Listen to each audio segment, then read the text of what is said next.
The Washington Huskies get their head coach. It's been a whirlwind of a season in general, in an era of Washington Huskies athletics. You had Kalen DeBoer leave to Alabama right after making a college football championship game. And then a 6-month AD in Troy Dan, and he was only there from October till now, leaves to Nebraska. And Mike Hopkins get fired. And you just have this whirlwind of things.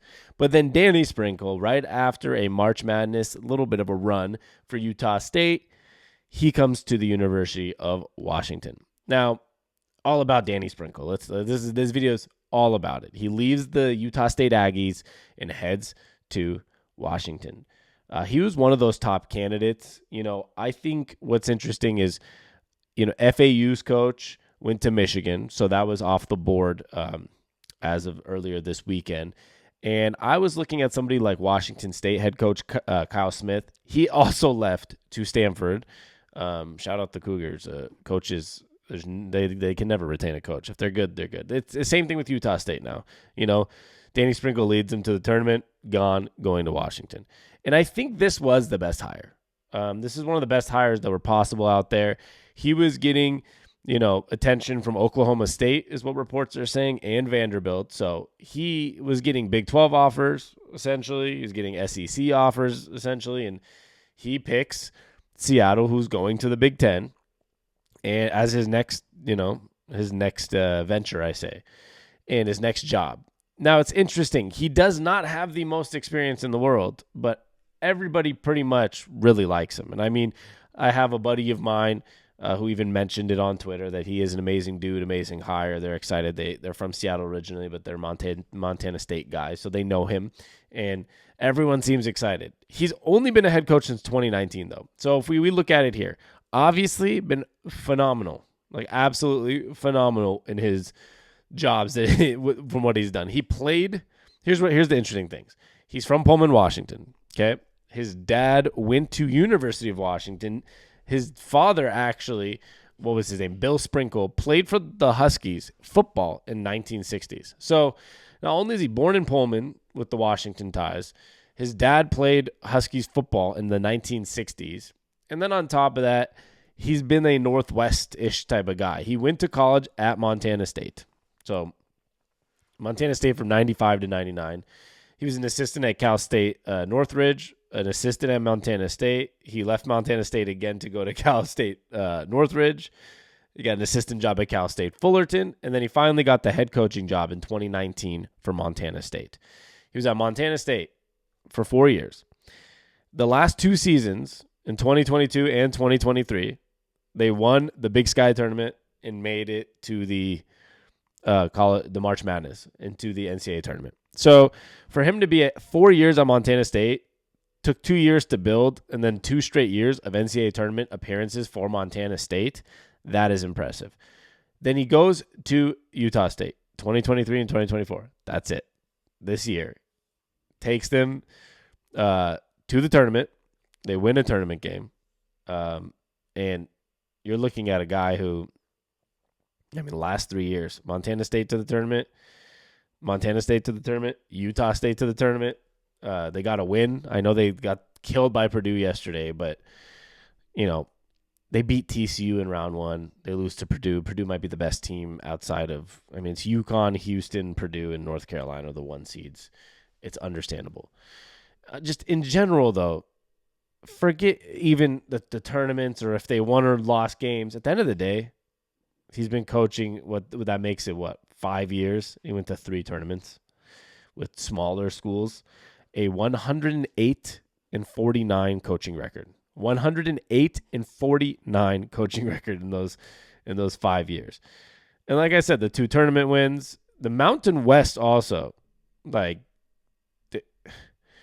Mountain West is, maybe people don't understand how seriously tough the Mountain West was this year. And I think that adds to to me, it adds to the impressiveness of what he did. So let's go to the Mountain West. If we look at what happened in that division, they also won the Mountain West regular season, not the tournament, but they won the regular season. And let's not forget, the Mountain West, I believe, put out 1, 2, 3, 4, 5, 6 teams into the tournament. Utah State, Nevada, Boise State, San Diego State, New Mexico, and Colorado State. I think UNLV is the only team that did not make it out who were in the top 4, which is kind of weird. I feel bad for them. They finished higher than San Diego State, New Mexico, and Colorado State and didn't make it. But that was a stacked conference. We're talking about teams on the bottom half making the tournament.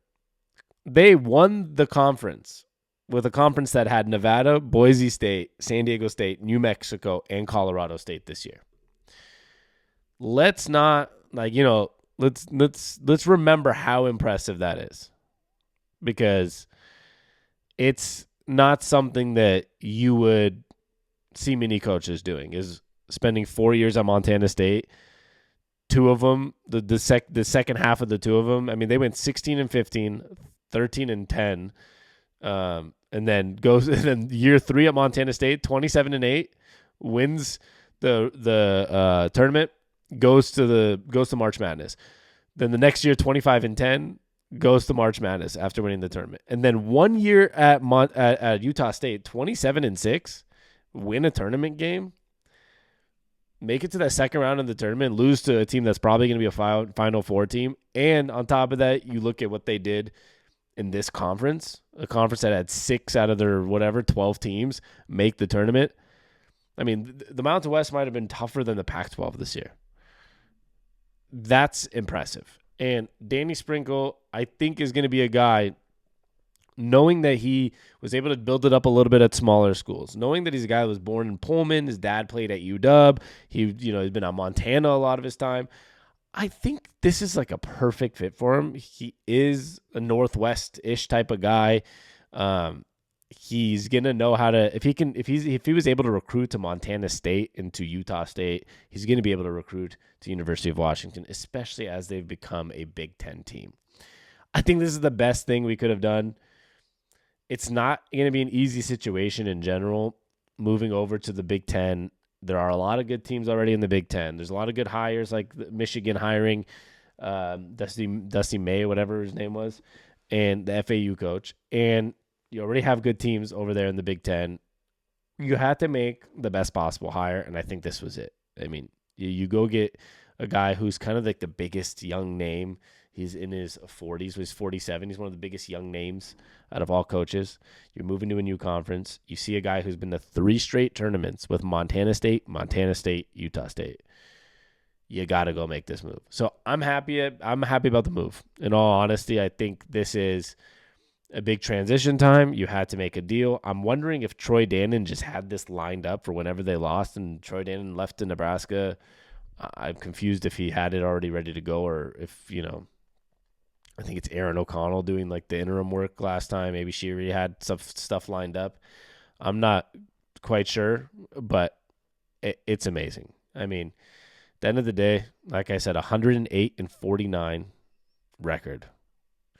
He, was getting pursued by Vanderbilt after they lost out on Dusty May, and then they wanted him. He was getting approached by Oklahoma State, and he picked the University of Washington. So 7 years after one tournament appearance with Mike Hopkins, we've had to make a change. I think we went younger. I think we went a little more experience even. Mike Hopkins was a potential experience. He was always the next up at Syracuse. Was never really, he didn't have the exact resume of a guy that for sure can lead a team to the tournament. Danny Sprinkle has that. So he was going to end up somewhere at a major, conference, and it ends up being Washington.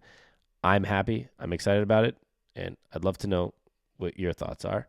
Like and subscribe, and let's turn this thing around. I hope these new coaches for football and basketball make sure UW stays on top of conferences, especially moving to the Big Ten.